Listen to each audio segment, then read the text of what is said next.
welcome back again to my channel. So this is officially our first sit down video on this channel. Come on. Yay, I'm so excited, and I'm more excited because it's for a very good cause. See, I know that most of us here are mothers where we have, people we have guardianship over. This time, especially if you school here in Nigeria where I reside, it is almost exam season. It is almost exam period. Whether you're in the uni, you're in secondary school, which is high school, you're in primary school, you're a preschooler, whatever age category your child falls under, so far they go to school, the test for knowledge is always examination. It has, occurred to me several times to do something, to make something that young mothers that have children that go to school, mothers that have middle-aged children, preteens, young adults, older children can relate with, and that will be useful to them. So on this video, basically what I'm going to be talking about is everything success, everything preparing your children for exam success, and not just examination success as it were, like success in an exam or in a series of exams or tests translates, it snowballs into success in other spheres, in other areas of life. When children excel in certain areas, it's a ripple effect. It makes them more confident, it makes them even want to do more, it makes them want to pursue more achievements in life. Okay, I'll give you an example. I have two young children. They are 5 and 6 years old. When they do well, and I know you can all relate, like when children do well, when you praise them, when you give them, it's just like puppies, like they do something and you give them a treat, they do something, you give them a treat. When you reward them, which in this instance will be exam success, it boosts their confidence. Everything, it just resonates, it just shows. In the weeks leading up to a term, you'll find in classrooms, I don't know if they still do class captains now around here on the island. I don't know if they do, if schools still do class captain stuff, but when I was growing up, it was a class captain thing, and you could be a class captain for a very long time depending on how stable your grades were. But now I know that they do stars of the week, I know they do teacher's helper. So when a child is constantly being put on star of the week, you would see that instantly, even if it was a child normally that would be in his shell, you would see that child would be forced to come out. So there's something that success, what I'm just trying to say here is that there is what success does to you. Even as an adult, you try a business and it clicks, it works, you would want to invest more in that business. Like you go for a course, be it on parenting, be it on your relationship, you just attend such meetings and you implement whatever it is you learn in those meetings in your actual practical life. And when you see that it yields results, it just boosts your confidence, it just makes you do more, it just makes you want to pay for even upcoming courses. Okay, so on this video today, I know that all around Nigeria, let me speak for where I'm very conversant with, all around Nigeria, children are preparing, they're gearing for exams. Like it is fast approaching, second term exams, this is summer term, yes, summer term exams, Easter term exams, second term exams. I don't know what your child's school calls each academic term. It's not a one size fits all approach, but a lot of people, it has worked for a lot of people. It has also worked for me, and I'm going to be sharing with you. So first on the list would be preparation. You wouldn't want to wait till it's the exam week. You don't want to wait, you don't want your child to wait until it's 2 days or the night before the said subject that they're having, before they begin to study on this subject. So what I do is that from half term, from when they go on midterm break, immediately after they resume from the midterm break, whatever it is that is sent. I have their scheme, I have their schedule, I have like their, what's it called, their scheme of work, their curriculum for the term on every subject. I start to tackle it in advance. I don't know if you get what I mean. In advance. Okay, we resumed midterm break on, I think that was week 6 or week 7. Sorry, week 7. Midterm break was week 6, so we resumed in week 7. So coming into week 7, they bombed us with week 7, 8, and 9 activities, lectures, notebooks, videos and all that. They bombed us with them. So what do? You don't just wait. That's just a way of giving you like a head start, because they know that exams are coming. Parents would want to prepare their children. So when these things come like that, you're encouraged to study with the child. You're encouraged to go through subject by subject what the child has in for each subject and tackle them as they come. So you're in week 7, you're already have sorted week 7, you're now in week 8. So when the child goes to school in week 8 and those topics under each subject is being presented to the child in week 8, mind you, you have covered week 8 courses with week 8 topics in week 7. So when week 8 comes and they go into class, there's something about being pre-informed about a particular thing. So now your child is not just waiting and sitting and waiting for the teacher to break each aspect of that topic down to his understanding, to his level of understanding. Now, these teachers are not going to wait till your child understands, till your child comprehends. Like if you be kissing me here. Abi? Sorry about that. So if in a class the teacher has 15 children in that class, trust me, if 10 out of those 15 children can relate, because there is no time really. They have to do they have to have their breakout sessions. It depends on the topic. They have to have the introduction. They have to have question and answer sessions for each topic. They have the the proper lecturing for each particular subject, for each particular topic that is being treated. So tell me, and there's interruptions from children. Oh, I want to use the restroom. I want to water break. Can you repeat this? I'm not seeing. There's also note copying in 40 minutes. In 40 minutes, I know that 40 minutes makes one class period for any subject, for any topic to be treated. So tell me how that teacher would have time in 40 minutes, and that teacher would not be 1 minute or 5 minutes encroaching into another person's time, because the classes are timed. Do you understand? So if she has like a 70 or an 80% success rate in the class, meaning if 10 out of 15 children understand, trust me, that teacher is moving to the next aspect of that topic. Do you understand? So it's an advantage if you're able to pre-inform your child, like expose the child to the topic. He has like a high knowledge, he knows like the surface or even in depth of what that topic requires. And then you see that the child is confident in class, will answer the questions, and that information will be sustained. The information will not just disappear after that class has ended. That's the first one. Secondly, I don't know, this is in no particular order, because everything I'm going to touch here is very, very important, very key, to examination success. So we've talked about reading. We're also going to talk about style of learning. Okay, so now we know how schools are downsizing in staff strength. We don't pretend like we don't know. The almost lies on you as a parent or as the guardian to make sure that lessons are executed according to your child's learning style, according to your child's learning ability.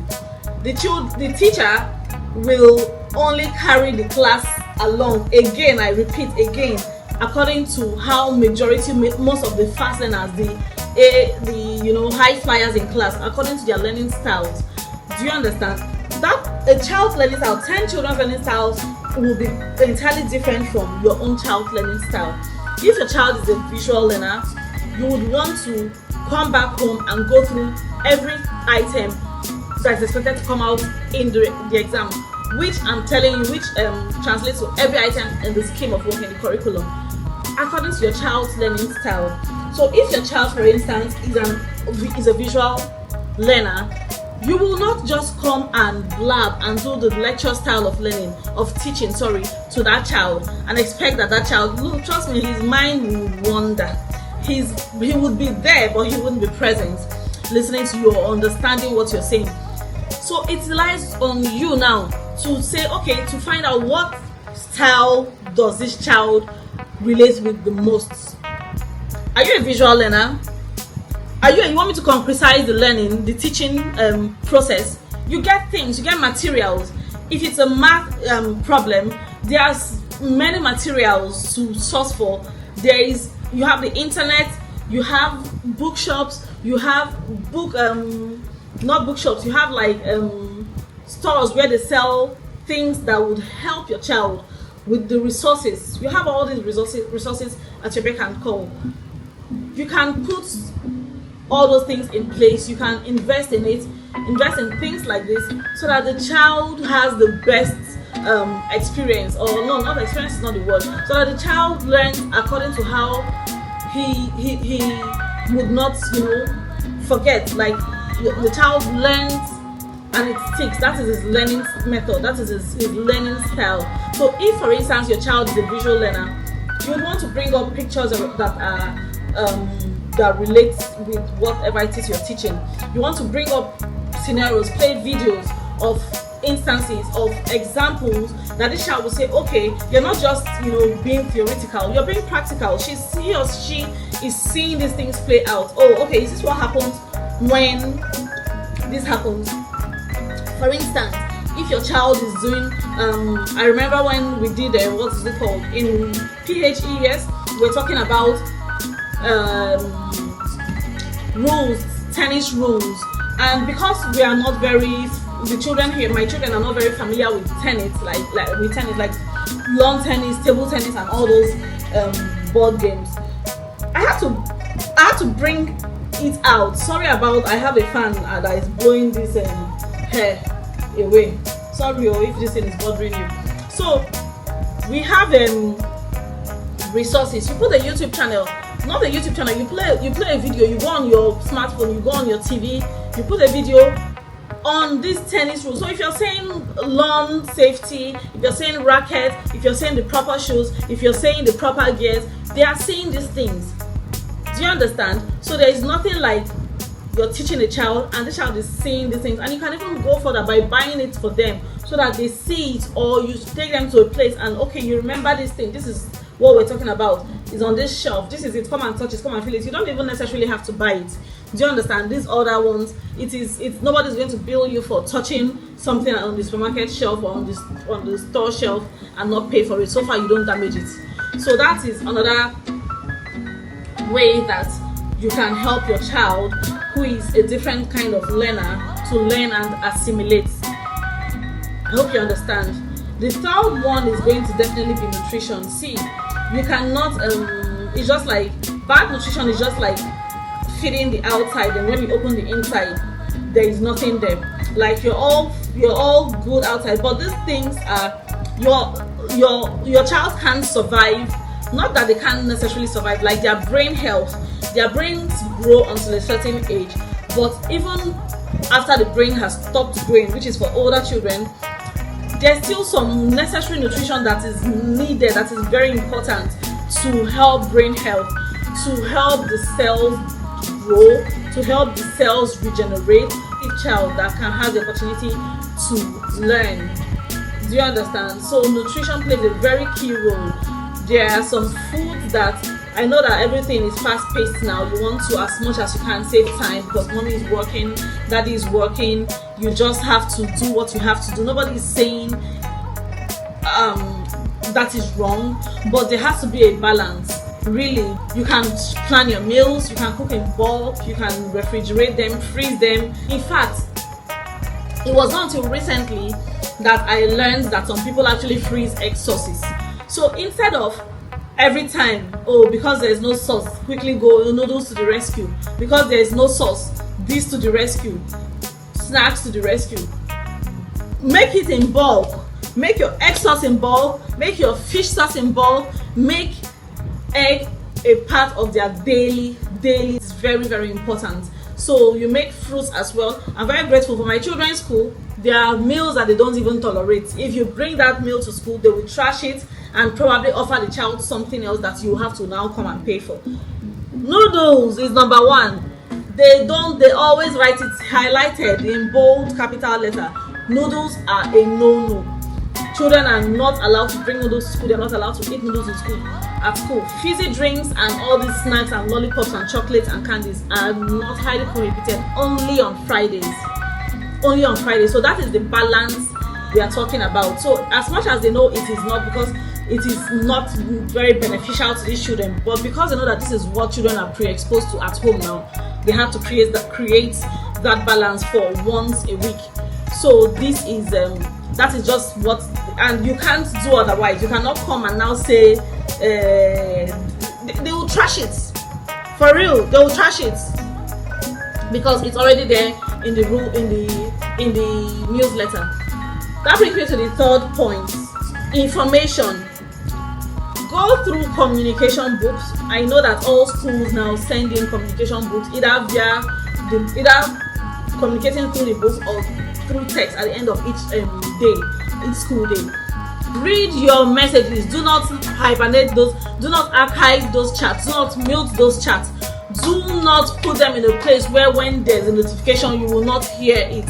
It is for your own good. There are many schools that don't have time to keep repeating themselves. If they've disseminated an information, it is left to you to go back to that information and go and look at it and get acquainted and updated by yourself. Nobody is going to do this for you. You cannot outsource some certain things. Do you understand? So you can outsource this teaching. You can hire a tutor for your children, but there are some things you cannot just do. Would you add your tutor, your children's home teacher to the school WhatsApp, to the class WhatsApp, to the year group WhatsApp? No, this is on you. And I know that there are many parents that don't read these messages. So yes, always get yourself acquainted, read the messages. They are very short, they are very easy to read, they go straight to the point. So there's no reason, you don't have any reason not to read these messages and understand whatever it is, the information they are passing, and prepare in advance. Always read messages. So the fourth thing I'm going to talk about is making, of course, we have to make learning teaching fun for these children. Depending on their age brackets, you have to find out what their attention span is. Every child has an attention span within their age bracket. Find out, and outside like the regular, the common ones, the ones on the internet, outside the range, there's some children that can actually sit for longer. There's some children that can. It's just a guide. Whatever it is on the internet, whatever range you find on the internet is basically just a guide. Your child may have a shorter or a longer attention span depending on who that child is and what his interest is. So take advantage of that information. It's available on the internet. Find out, okay, for this my child is 6 years old, what is the average attention span for a 6-year-old? And you begin to gradually build. So there are resources that can help you, definitely help you help your child. It's fun activities. They may not even know that you're trying to get at something for them. You're trying to get them to improve on their attention span. They will just feel, oh, it's one of those games. My mama is a fun person. Get them flashcards. Get them jigsaw puzzles. Get them things that would make them sit. Chess games, snakes and ladder, Ludo games. Even just sitting down and making origami with paper. Anything, if they are not interested in like all those board games, you get them things that they can do with their hands. The longer a child sits for an activity uninterrupted, the more they build their attention span in class, the more they are able to sit. You would be in classes, because I used to be a preschool teacher, and not just preschool teacher, like teaching older children as well. And you would see some children in classrooms, they will not sit down. Like they won't sit, they can't sit. It's like there's hot coal on their butts. It's like there's something under the chair. Class will be going on, they will be like this. Class will be going on, they will be removing something from their shoes. That's when they know that the hairstyle you made them is too heavy, it's too tight. there are a lot of excuses that children will make just to frustrate the teacher. And trust me, any child that is a difficult child, the teacher does not even bother. And those children that don't have like support, that they don't have hands-on parents, these teachers know. They would pass on your child like your child is not even in that class, provided the other children. So they can't query it. You can't fault the teacher. You cannot call the teacher a bad teacher.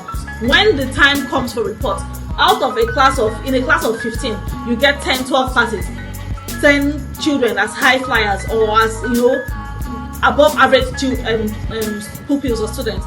That teacher has succeeded. Believe me, no year tutor, no academic head is going to query that teacher. Okay, but we all know that the success of every teacher is not in the high flyers, is with the struggling students, with the struggling children. So if a teacher is able to help a struggling child, progress and succeed in class, that is a plus for the teacher. But it begins with you, the parents. It begins with you. Don't pretend to yourself. A teacher is not a messiah. It takes a very dedicated, which we don't even have anymore. So the work still falls on your shoulder. Take it or leave it. You must work. If you don't work, your child won't succeed. Nobody is going, it's not a cost. Nobody laid any cost on your child. Get back to work. Okay? So yes, get to know your child's attention span. Make learning interactive and fun. Get flashcards, get materials, get resources that would facilitate, that would help that child enjoy that particular lesson that is being taught. There are materials available. You can go on Pinterest, sign in there, pay, or even the free version, print them out. Print out materials, paste everywhere. Like, I'm making this video from my children's study room. That brings me to the next point. Have a designated area for studying. See, let's not lie to ourselves. If your child, or you, imagine when you have to go into the office to work, people that work hybrid jobs, and when you stay at home there's distraction, because that is not your natural learning environment. Your couch, your bed, your office desk in your house is not your natural office environment, because there is nobody breathing down your neck. There is no fear of, there's this camera watching, this supervisor may pass, this person may just send a mail like, what are you doing? We know what happens in a work environment. All right, so compare it to when you have to go into your actual office. You are more productive, you focus more, and you know that this space is for work. Sorry, let me turn off this fan. It's really disturbing me.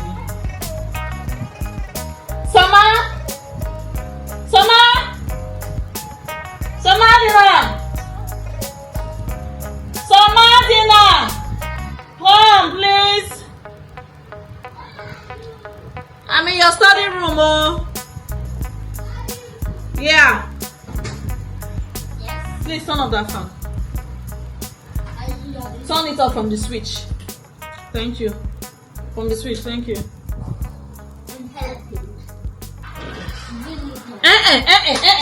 If you want to go away, if you want to stay here, you take that thing out of this place. I was saying, if you know that you perform better, you're more upright, you're not slouching, you're not in any over comfortable chair. There's a reason why chairs at school are in a certain shape, have a certain structure to it. There's a reason why your office desk is the way it is. It's not because your company cannot afford to give you all the cushioning you need and all the cuffs, have armrests, have neck rests, have a massager on your lower waist. No. There is a reason why your chairs are like this. You sit down, you do your work, you focus on your work. It makes you more alert. It makes you more upright, meaning that you're more alert.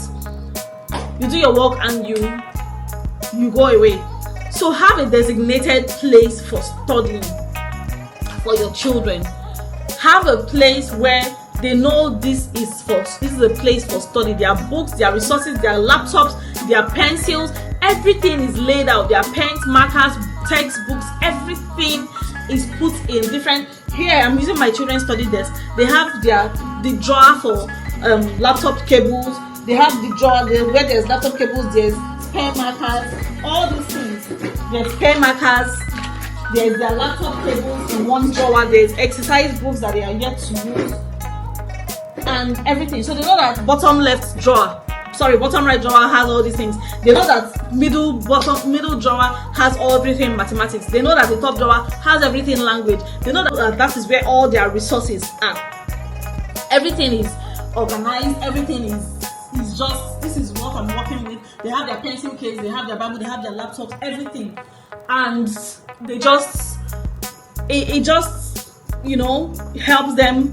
They don't have no excuses. You make it as comfortable, you make it as bright as possible, and they just go there. So if you don't have a space that you can just call a study room, you can use any quiet corner. You can use the corner of your living room. Just make sure that the place is quiet for study times, and when they are done studying, you take out, you know, you reset back to the default settings. So that is another thing. Then I'm going to be rounding up this video now because I don't want it to be too long. The other point I want to talk about is, at this time of the term, children are beginning to fall sick. Yes, everybody is tired. The children are tired. This is a very long term. They are exhausted. They are bored. They are tired. I don't know why this term has to have 14 weeks. Some schools even have 15 weeks. I know we start our exams in week 13. Yes. So we have 14 weeks at least this term. So they are tired. They are stretched thin. So this is time to bulk up on healthy meals. This is time to bulk up on their multivitamins. This is time to insist on a very good sleep routine. You remember that after doing all these things and the child doesn't have a healthy sleep routine, these children need their brains to rejuvenate. They need their bodies to reset. They need their bones. They are very active during the day, so they need to rest these bones, rest the muscles, rest the cells. And it takes good sleep. It is only when you're sleeping that these things can take place. I remember when my children were babies, whenever it was time for them to eat maybe their next meal and that particular child was sleeping, I would rather you sleep than I wake you up to feed you. Do you know why? Your brain grows while you sleep. Let the child sleep, man. Let the child sleep. Children have no reason, they have no business on a school week being awake by after 9 o'clock. I'm putting it at 9 o'clock because I'm talking to 9 o'clock. That is if you have a child in SS3. If you have a 16-year-old, I'm stretching it till 9. If your child is in primary school, that child has no business being awake by 8:30. If your child is that is for upper primary school, primary 4, 5, 6.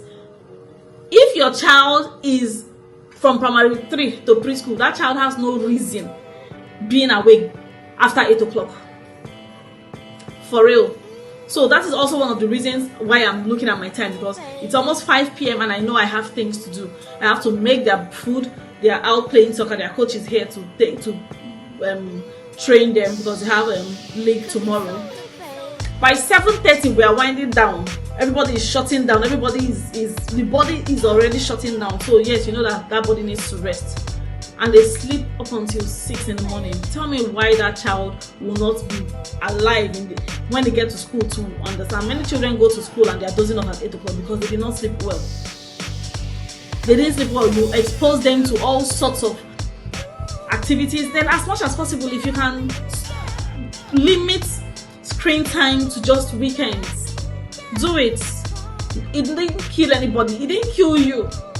Excellence is a habit. It is a habit that takes discipline. It's a habit that takes hard work to keep excellence. So if you've not started any of these things, you can start and you can succeed at it. You can put a structure in place that will serve you even when you're not available, when you're running late. These children have a routine. Children are falling sick now.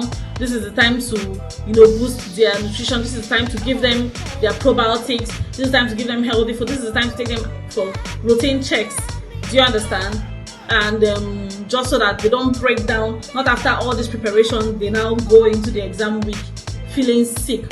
So these children are at their elastic limits. What we can do to encourage them is to just help them. These last few laps is always the hardest.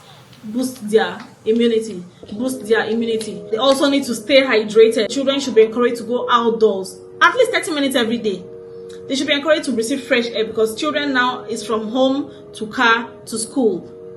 Rinse and repeat every day till Sunday. Children should have playtime. Even in schools don't observe recess every day. I know that schools try to do maybe 3 times every week. I don't know what their routine is. But when you come home, make the children run outside, make them play in the yard, make them do things. They also learn. Their creative juices also flows when they are playing with natural things, when nature takes its course. So these are all the things I can remember. And let's not forget the place of prayer. I have this mantra: pray like you have not walked, and walk like you have not prayed. Pray. Teach your children to pray. They are not too young. Let them lead prayers in the morning. Let them lead prayers at night. Let them pray. They know that their exams are approaching. God, I want to ace these exams. You're not going to come out from that honor roll. You must remain in the honor roll. I'm that competitive. You're not coming out of the honor roll. In fact, the honor roll, not just being in the honor roll, being there like top 3 on the honor roll. Good job. So what are you pressing? Who taught you to do it? Oh, really? Wow, good job, Papa. I don't remember. Wait, the internet will come on now. Thank you. The internet will come on now. I don't remember. I don't want that disturbance if you're going to be here. So, yes, they thrive on positive encouragement. And just know that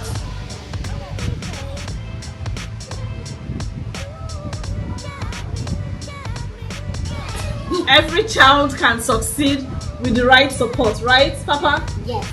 Every child can succeed with the right support and encouragement. I leave you with this. Have a good weekend. Enjoy the rest of your evening. Peace out.